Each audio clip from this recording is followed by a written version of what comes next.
अतः इस जगत में जिसे भी आनंदित होने की चाह हो जो कुछ समय के लिए आपको एंटरटेन करेंगी, पर सत्संग आपके भीतर ज्ञान का दीप जलाती है।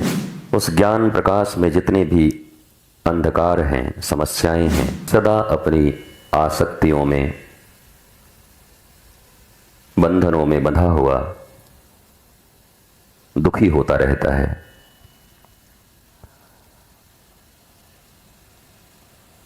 अतः इस जगत में जिसे भी आनंदित होने की चाह हो उसे सत्संग का आश्रय ग्रहण करना पड़ता है।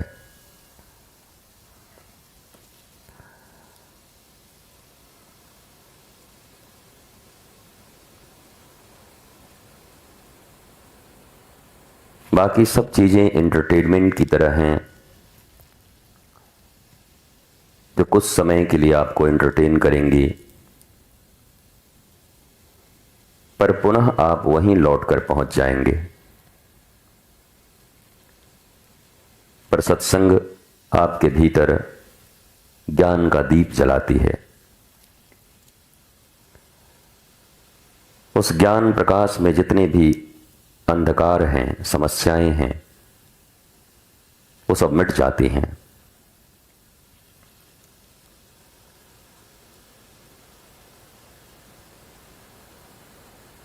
यद्यपि आकर्षण में बहुत बल होता है, आकर्षण कुछ समय का होता है पर बहुत तीव्र और बलवान होता है।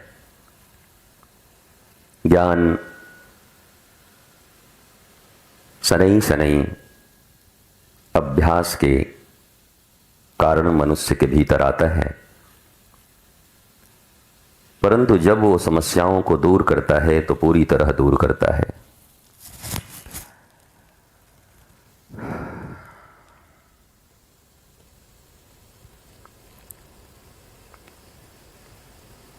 और मनुष्य को कोई टेम्पररी रेमेडी नहीं चाहिए, उसे परमानेंट रेमेडी चाहिए। और वो शास्त्र, संत और ईश्वर की वाणी से ही संभव है।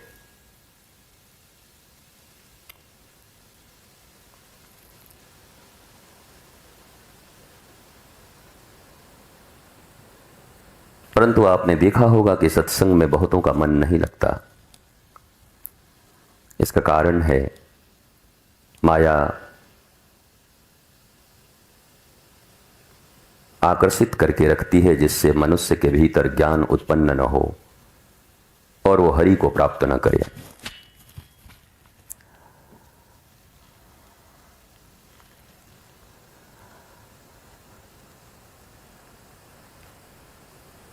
परंतु जो मनुष्य अपने जीवन में संपूर्ण आनंद और आह्लाद की चाहना रखता है, वो अन्य किसी भी वस्तु से संतुष्ट नहीं होता।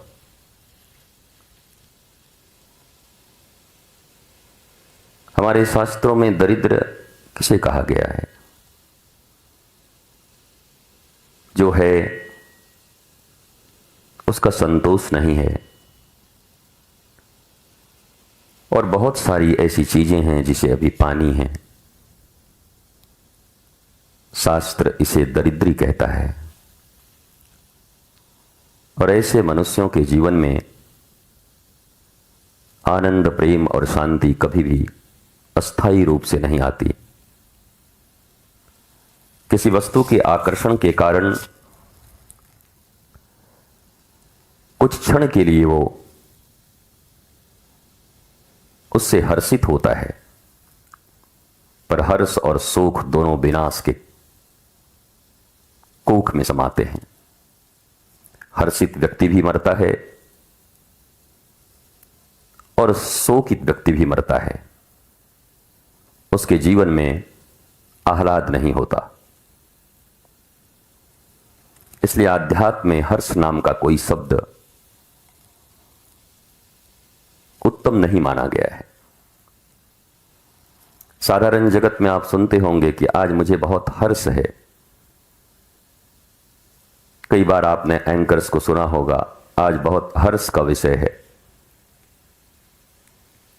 पर ज्ञानी पुरुष इस हर्ष से बहुत दूर रहते हैं, क्योंकि जहां हर्ष है उसके पीछे ही शोक भी खड़ा है। हर्ष आया है तो शोक भी आएगा, सुख आया है तो दुख भी आएगा। परंतु ज्ञान के कारण जिस आनंद की अनुभूति मनुष्य करता है, उसके बाद उसके जीवन में पतन या अधोमुखी जीवन उसका नहीं होता।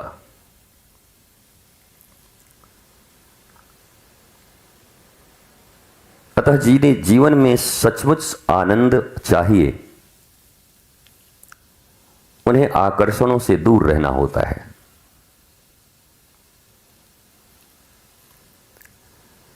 कोई वस्तु व्यक्ति बहुत आकर्षित करे तो इस बात का प्रमाण है कि निश्चित ही वो तुम्हारी आत्मा को नहीं, तुम्हारे इंद्रिय और तुम्हारे मन को आकर्षित कर रहा है।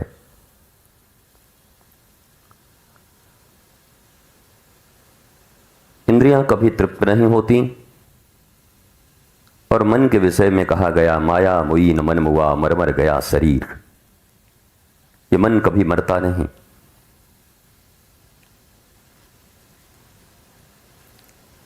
जब तक ज्ञान की पूर्ण ज्योति आत्मदीप नहीं जलती,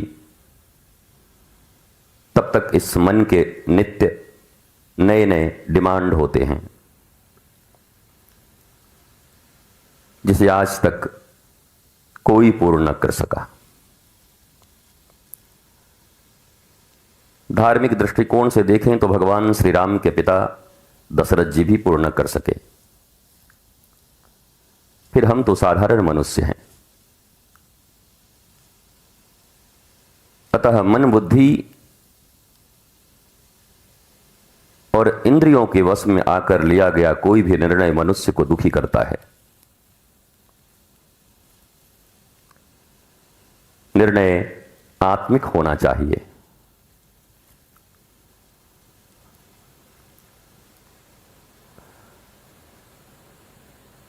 आत्मा सर्वव्यापी है, वो शरीर के अंदर नहीं रहती। शरीर इतना लार्ज नहीं है, इतना बड़ा नहीं है कि उसके अंदर आत्मा आ जाए। पूरे ब्रह्मांड में भी नहीं है। ब्रह्मांड ही आत्मा के भीतर है। यह अनंत है, असीम है, अखंड है। इसकी तुलना नहीं हो सकती।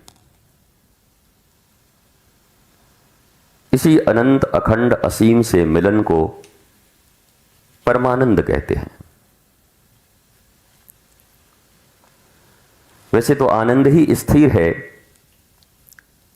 परंतु आध्यात्म में परमानंद शब्द भी है, अर्थात ऐसा आनंद जिसके बाद अन्य किसी भी शोक इत्यादि का कोई स्थान नहीं है।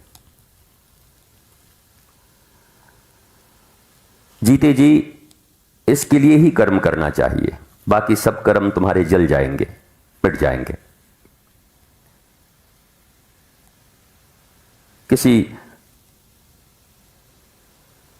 मतलब का और मूल्य का ना होगा। बड़ी परेशानी से पाओगे, पर घंटों में ऊब जाओगे,